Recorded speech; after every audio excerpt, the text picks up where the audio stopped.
Well, that's mentioned actually, it is rooted in a Hanafi opinion about certain type of contractual agreements. But let's look at it also from another perspective. I lived in Boston, Massachusetts for 3 years. We had a large community of immigrants who came to America who at that time were eligible to buy homes very cheaply that would have been purchased through a mortgage. Those community members were not proficient in English yet, so they asked their scholars from their country, and some of their scholars said it's absolutely forbidden to buy a home in such a manner, so you can't. So where do you think they lived? In what neighborhood do you think they moved into? I'll just say this. We lost 75% of their kids to drugs, to gangs, to teenage pregnancy. I had 2 abortions happen in the mosque. Right? Girls, self-induced pregnancy, and we found blood all over the restroom with a fetus.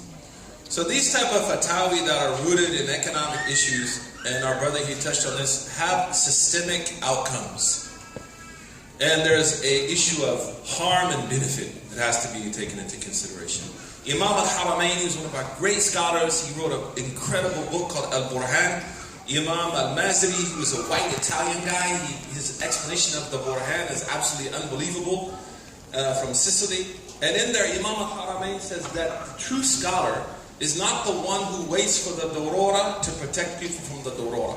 Like the true scholar is not the one who waits for it to be code red and then reacts. Like we don't wait till someone is about to die and then diagnose them. So I actually went on kind of a campaign, and I asked scholars across the world the following questions. Number 1, on home purchases, until we have a viable institution that we can finance homes through legal, without riba, then I say just buy a house. I would rather you live in a neighborhood where you can raise your children and send them to good schools than we create thugs and gangsters and we lose our kids and we lose our children. You see, which one is more dangerous? Living in a house where I had to use riba or losing my kids?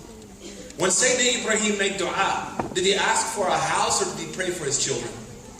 Pray for his children. Khalas? The second thing, I don't know if you have this problem in Sweden, is university studies.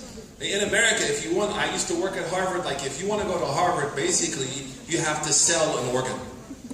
You have to like sell your hand for 1 semester. That's how expensive it is, okay? So the issue of student loans. So we actually went to Sheikh Ibn Jibreen, the great scholar who used to live in Saudi Arabia, and he passed on. And we asked him, when we were in college, right, in the late 90s, what should we do about student loans? And he said, Islam ya'la wa yu'la alayh. Right? And he mentioned now what we're talking about, the idea that Islam has to have economic and social utility in the society. Muslims can't be weak and poor. And also studies show, this is very interesting, that young Muslims who tend to join groups like ISIS and other groups are coming from poor communities, ghettoized communities, communities which are, living the Bobby Shmurda, as we talked about reality.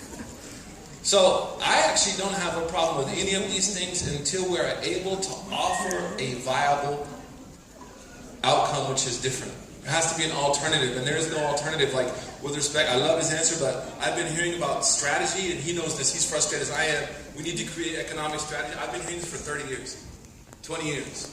It's just not there. You can't tell someone not to go to college. You can't tell someone to live in a horrible neighborhood where their daughter is being pestered or their son is being asked to sell drugs. That's not an outcome that can be considered. When a man urinated in the masjid of the Prophet ﷺ, he let him urinate because he knew that was better than stopping him. The Quraysh, because sometimes we hear groups like Hizb ut-Tahrir, oh, the Prophet never worked with non-Muslims. Okay, in Sahih Bukhari, the Prophet gave money to the Quraysh to free Muslims. Right? He gave them money. That money was going to be used to buy weapons to fight who? Y'all with me? To fight who? To fight the Prophet, but still he bought the rights of people because it's so important. So 50 Shades of Grey, right? That it's very seldom in Islam that things are absolutely clear.